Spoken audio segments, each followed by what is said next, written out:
यापुढची बातमी आहे हिंदीच्या सक्ती संदर्भातली।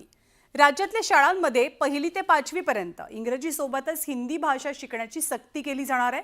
त्यामुळे पुन्हा एकदा भाषेचा वाद सुरू झालाय। मनसेने मराठी भाषेचा मुद्दा उपस्थित करत ही सक्ती खपवून घेतली जाणार नाही असा इशाराच भाजपला दिलाय, तर भाजपने पोस्टरबाजी करत मनसेला डिवचलाय।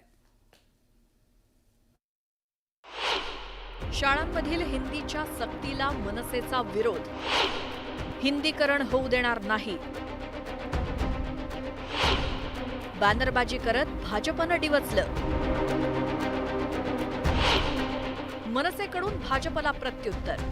मला वाटतं त्यांना त्याच्या संदर्भातली माहिती नसेल, मी त्यांना ती पाठवून देतो। काल काही भारतीय जनता पक्षाचेही लोक बोलले की हिंदी राष्ट्रभाषा आहे, हिंदी ही राष्ट्रभाषा नाही।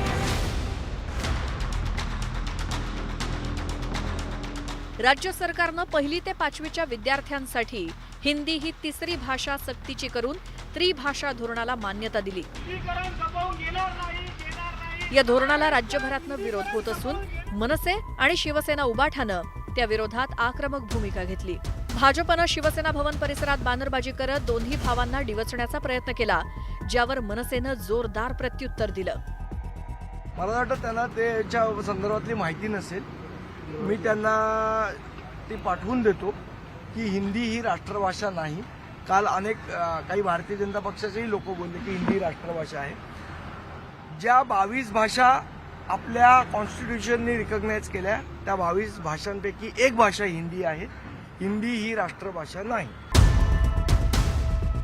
हिंदी भाषेच्या सक्तीला विरोध करताना मनसेच्या वतीनं शाळांमधनं पत्रकं दिली जात आहेत, ज्यात शाळांनी हिंदी सक्तीला विरोध करावा अशी विनंती केली जाते।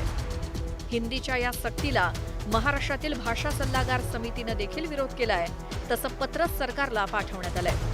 पहिली ते 5वी मध्ये हिंदी नको, कारण मुलावर बर्डन पडणार आहे आणि त्यामुळे मराठी भाषेची जी एक धोरण आहे लोकसंवादाची भाषा व्हावी याला छेद जाणार आहे।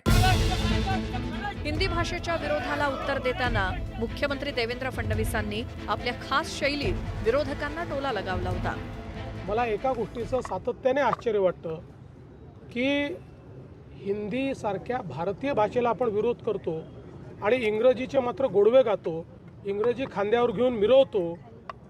या संदर्भात मात्र मला आश्चर्य वाटतं की आपल्याला इंग्रजी जवळची आणि भारतीय भाषा दूरची ही का वाटते, याचाही विचार कुठेतरी केला पाहिजे। माझं देवेंद्र फडणवीस साहेबांना आवाहन आहे, विनंती आहे, त्यांनी इंग्रजी माध्यमाच्या जेवढ्या शाळा आहेत त्या सगळ्या शाळांची मान्यता रद्द करावी आणि त्यांना मराठी भाषेचे माध्यमची परवानगी द्यावी।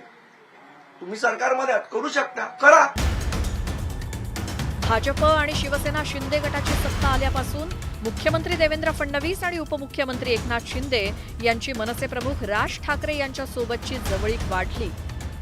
भाजप आणि मनसेची युती होईल अशी शक्यताही गेल्या काही दिवसात सुरू होती, मात्र ठाकरे बंधू एकत्र येण्याच्या चर्चा सुरू झाल्यानंतर आता मनसे आणि भाजपात ठिणगी पडल्याचं दिसून येत आहे। स्नेहा जाधवसह ब्युरो रिपोर्ट, न्यूज 18 लोकमत।